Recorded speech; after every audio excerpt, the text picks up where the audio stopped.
మాత్రము ఈ యొక్క గ్రామస్తులు కూడా చెప్తున్న పరిస్థితి చూస్తున్నాము. అయితే చాలామంది కూడా ఇక్కడికి చేపలు చాలామంది కూడా పట్టుకునేవారు. అలాంటి యొక్క చేపలు పట్టుకునేవారు కూడా పూర్తిగా తగ్గిపోయారు. కేవలము 5-6 మంది మాత్రమే దీనికి సంబంధించి ఒక చేపలు పట్టుకుంటారు. అవి కూడా చేపలు కూడా పూర్తిగా మరణించిపోయాయి. ఉదయం నుంచి కూడా ఎన్ని చేపలు పట్టినా కూడా ఒక్కొక్క చేప కూడా దొరకలేని పరిస్థితిలో ఉంది. అలాంటి యొక్క తుర్క చెరువుని ఇలా దయనీయ పరిస్థితికి కూడా తీసుకొచ్చారంటే ఇదంతా కూడా ప్రభుత్వ అధికారుల నిర్లక్ష్యం అనేది మాత్రము చాలా కొట్టొచ్చినట్టుగా కనిపిస్తుంది.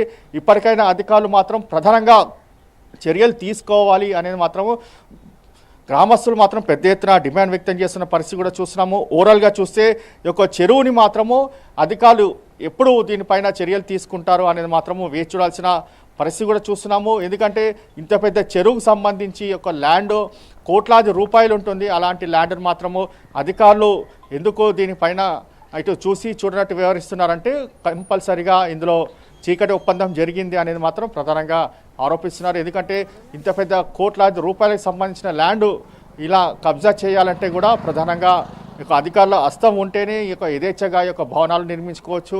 అంతేకాకుండా ఎవరైనా ప్రశ్నిస్తే వారిపైన దీనికి సంబంధించి శ్రీనివాసరాజు వారినే బెదిరిస్తారు.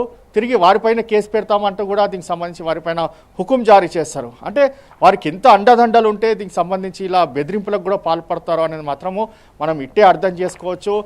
ఇటు ప్రభుత్వ అధికారులు కూడా ఒకరిపైన ఒకరు దీనికి సంబంధించి కూడా చెప్పుకుంటూ ఈ యొక్క కేసుకు సంబంధించి ఎక్కువగా మాట్లాడము అనేది మాత్రం చాలా కరాఖండిగా చెప్తున్న పరిస్థితి చూస్తున్నాము. ఓవరాల్గా మాత్రము తుర్క చెరువు సంబంధించి మాత్రము రైట్ పవన్. అయితే 100 ఏళ్ల చరిత్ర కలిగినటువంటి ఈ తుర్క చెరువు ఏదైతే ఉందో అది గతంలో కొన్ని వందల ఎకరాలకు సాగునీరు అందించినటువంటి చరిత్ర ఉంది అని చెప్పేసి స్థానికులు చెప్తున్నారు. వాళ్ళకి ఆ చెరువుతో ఉన్నటువంటి అనుబంధం వెలకట్టలేనిది అని చెప్పి అలాంటి చెరువు ఈరోజు కబ్జాకోర్ల చేతుల్లో చిక్కుకొని విలవిల్లాడిపోతున్నటువంటి రోజు రోజుకు కుచించుకుపోతున్నటువంటి చెరువును చూసి వాళ్ళు ఆవేదన వ్యక్తం చేస్తున్నారు.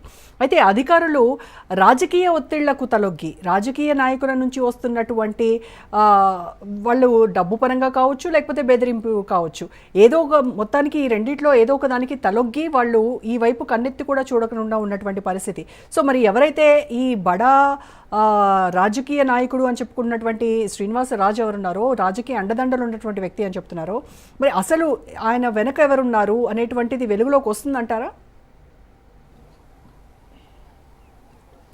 అయితే ఖచ్చితంగా దీనికి సంబంధించి శ్రీనివాసరాజు మాత్రము ఈ ప్రాంతానికి సంబంధించిన వ్యక్తి కాదు.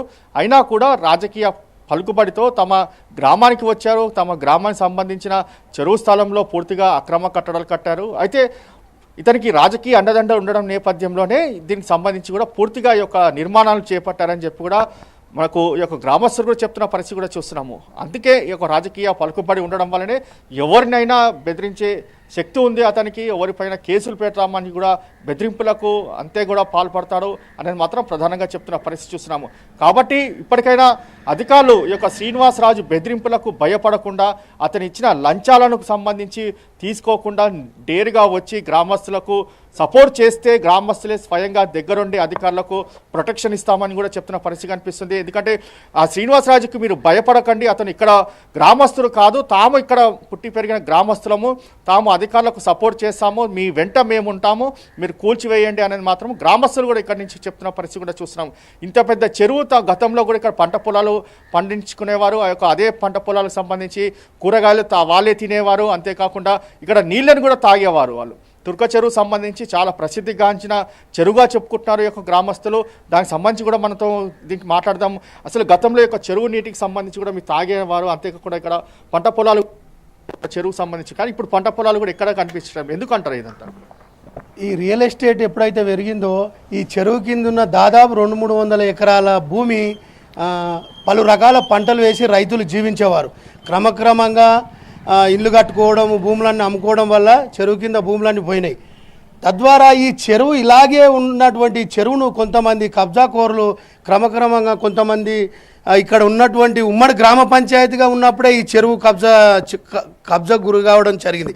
కొంతమంది ఉమ్మడి గ్రామ పంచాయతీలో ఉన్న కొంతమంది బడా నేతలు కూడా ఈ శ్రీనివాసరాజులకు అత్యంత మిత్రులుగా కొనసాగుతున్నారు. మళ్ళీ ఇంకోటి పైపెచ్చు ప్రతి నెలకు 15 రోజులకు ఒకసారి అందులో పార్టీలు చేస్తారు. వీళ్ళందరూ నెలకోసారి కంపల్సరీ అలా పార్టీలు జరుగుతాయి. ఈ పార్టీలు ఎందుకు జరుగుతాయంటే ఇక్కడ లోకల్లో ఉన్న బడా నేతలను మాజీ సర్పంచులు కానీ స్థానిక సర్పంచులు కానీ డిప్యూటీ సర్పంచ్ వాళ్ళందరికీ ఇతను ఆతిథ్యం ఇస్తూ ఇక్కడ లోకల్ వాళ్ళందరినీ మేనేజ్ చేసుకుంటూ ఇప్పుడు గృహప్రవేశం దాకా దగ్గరకు వచ్చింది ఈ బిల్డింగ్లు అంటే వీళ్ళందరి ప్రమేయం కూడా అందులో ఉన్నట్టే అని మేము భావిస్తున్నాం. అదండి. సర్పంచ్ ఎందుకు స్పందించలేడు అనుకోవచ్చు దీనిపైన? సర్పంచ్ ఖచ్చితంగా ఒక ప్రభుత్వంలో ఒక క్రియాశీలగా ఉన్నటువంటి వ్యక్తి, గ్రామ పంచాయతీ కాబట్టి కంపల్సరిగా సర్పంచ్ స్పందించాలి, దీనికి సమాధానం చెప్పాలి. చెప్పని సమక్షంలో సర్పంచ్ కూడా దీనికి బాధ్యుడు అవుతాడో తగు చర్యలు తీసుకోవాలని కోరుచున్నాం. అంటే ఇది అందులో ఖచ్చితంగా సర్పంచ్కి సంబంధించి ఒక భవన నిర్మాణం చేస్తే ఇటు ప్రభుత్వాధికారులతో పాటు సర్పంచ్కి కూడా పూర్తిగా ఇందులో తెలిసి ఉంటుంది. కానీ సర్పంచ్ కూడా ఎక్కడా కూడా బయటికి వచ్చి మాట్లాడిన పరిస్థితి ఉంది. ఎందుకంటే బయటికి వస్తే తాను దీనికి సంబంధించి పర్మిషన్ పైన కూడా మీడియాకు ఎలాంటి సమాధానం చెప్పాలని కూడా దాటవేసే క్రమంలోనే దీనికి సంబంధించి సర్పంచ్ కూడా బయటికి రాలేదని చెప్పి కూడా మనకు ఖచ్చితంగా తెలుస్తుంది. శ్రీనివాసరాజుకు సంబంధించి చూస్తే మాత్రం ప్రధానంగా అతని అరాచకాలు మాత్రం చాలా ఎక్కువగా కొనసాగుతున్నాయి. అంతేకాకుండా ఇక్కడ అధికారులను కూడా పూర్తిగా దీనికి సంబంధించి మేనేజ్ చేస్తారు. ఇక్కడ లోకల్ లీడర్స్కి కూడా అతని ఫామ్ హౌస్ బ్లూ కలర్ సంబంధించిన యొక్క ఫామ్ హౌస్లో పార్టీలు కూడా నిర్వహిస్తారు. 15 రోజులకు ఒకసారి కావచ్చు, నెలకొకసారి కావచ్చు, ఇక్కడ పార్టీలు కూడా చేసుకుంటారని చెప్పి కూడా గ్రామస్తులే స్వయంగా చెప్తున్న పరిస్థితి చూస్తున్నాము. ఎందుకంటే పార్టీలు ఇచ్చి దీనికి సంబంధించి ఏ యొక్క లీడర్స్ కూడా దీనిపైన కన్నెత్తి చూడకుండా ఉండేందుకే యొక్క పార్టీలు కూడా నిర్వహిస్తారని చెప్పి కూడా దీనికి సంబంధించి గ్రామస్తులే స్వయంగా చెప్తున్న పరిస్థితిగా అనిపిస్తుంది. అంటే తుర్క చెరువుకు సంబంధించి అంటే పూర్తిగా చెరువునే కబ్జా చేయాలనుకుంటున్నారు. ఇప్పటికే ఒక ఫామ్ హౌస్ కట్టారు. రాబోయే రోజుల్లో నెమ్మదిగా పూర్తిగా చెరువును కూడా కబ్జా చేసినా కూడా ఆశ్చర్యపడాల్సిన విషయం కూడా లేదు. కాబట్టి ఇప్పటికైనా ప్రభుత్వం కావచ్చు, ఇటు సర్పంచ్ బయటకు వచ్చి మాట్లాడితే ఇందులో సగం క్లారిటీ కూడా వస్తుంది. ఎందుకంటే సర్పంచ్ ఇల్లు కూడా కూతవేటు దూరంలోనే ఉంటుంది. ఒక రోడ్డు అవతలనే సర్పంచ్ ఇల్లు ఉంటుంది.